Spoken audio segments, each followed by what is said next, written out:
Yeah, that So makes me so sad to think of that though, like, when you put it in that like, in those terms. yeah, Because 'cause I've had guns held to my head. I've had these things happen to me. yeah. But you The understand that when reason that I left this man, my daughter's dad, is because he started talking about, like, "Well, she's getting to that age." And I was like, "There's no way I'm ever gonna let you do this to my daughter." yeah. So then, But, like, he was trying to groom her for that. well, exactly, that's what he's all about. But as you can see, Mhm. then you, when it comes right down to it, the real Amanda was there, and you did what you had to do to survive for you and your daughter. And when it became obvious that your daughter was going to go through the same thing, you stopped it, right? Yep. So that's the real Amanda. That's and all the other women that maybe you brought along and did that too.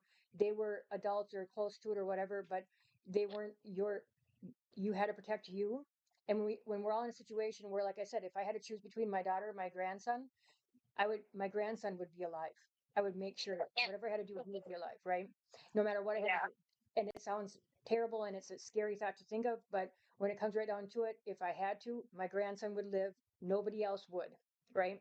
Right. That's how it is. And so when you have your And daughter and that's she the and your thing I daughter, kinda struggle with, Becky, is,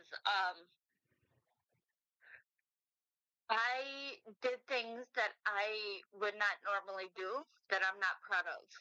And I put other people at risk, but I did that in like a way to keep myself safe, right? yeah, everybody, Amanda, everybody who's been in addiction, every single buddy who's in addiction And then or I in started trauma, drinking a lot yeah, because I couldn't deal with like the shame of that or the guilt of it. yeah, but everybody who's been in situations like yours or in addictions and stuff, I've put many people in harm's way. I've harmed many people physically, all other kinds of ways. I've done a lot of damage to people purposely because I was dealing drugs and they had to learn.